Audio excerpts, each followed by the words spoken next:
नज़ीर और सलीम अपनी अम्मी के साथ दूसरे शहर से खालू जी के घर आए हुए थे। सलीम ने घड़ी देखी, रात के 8 बजे थे। उसने पूछा, खालू जी आपके इलाके में इतना अंधेरा क्यों है? बेटे, ये इलाका अभी पूरी तरह आबाद नहीं हुआ, अभी इसे तरक्की दी जा रही है। सड़कों पर बत्तियां भी नहीं लगी हैं, इसलिए रात में अंधेरा रहता है, खालू जी ने जवाब दिया। फिर वो कहने लगे, अंधेरे पर मुझे ख्याल आया कि क़यामत आएगी तो जिन लोगों ने दुनिया में बुरे अमल किए होंगे वो तो अंधेरे में ठोकरें खा रहे होंगे, और वहाँ कुछ ऐसे लोग होंगे जिनके चेहरे और हाथ पांव जगमगा रहे होंगे। ये कौन लोग होंगे अब्बू जी? फरीद ने भी गुफ्तगू में हिस्सा लिया। इसके जवाब में एक हदीस नबी सुनो। आप सल्लल्लाहु अलैहि वसल्लम ने फरमाया, मैं क़यामत के रोज़ अपनी उम्मत के लोगों को पहचान लूँगा। किसी ने पूछा, ऐ अल्लाह के रसूल, वहाँ तो सारी दुनिया के इंसान जमा होंगे, ये कैसे होगा?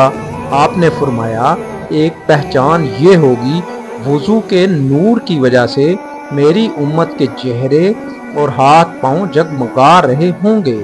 फिर खालू जी ने कहा, इसके लिए ज़रूरी ये है कि वुज़ू अच्छी तरह किया जाए और इसके फ़राइज़ और सुन्नतों का पूरी तरह ख्याल रखा जाए।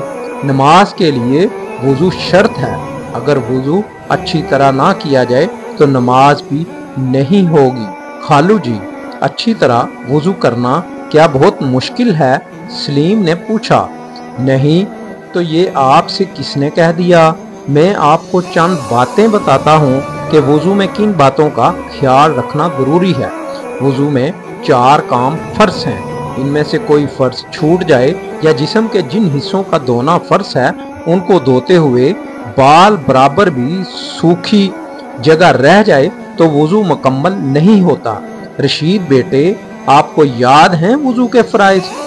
जी हाँ अब्बू जी। पहला फ़र्ज़ एक बार पूरे चेहरे का धोना है, यानी पेशानी के बालों से ठोड़ी के नीचे तक, और एक कान की लू से दूसरे कान की लू तक धोना। दूसरा फ़र्ज़ है एक बार दोनों हाथों को कोहनियों समेत धोना। तीसरा फ़र्ज़ है एक बार चौथाई सर का मसा करना, और चौथा फ़र्ज़ है एक बार दोनों पैरों को टहनों समेत धोना। रशीद ने जवाब दिया, मगर खालू जी, हम तो हाथों, पैरों और चेहरे को 3-3 बार धोते हैं। सलीम ने हैरानी से पूछा।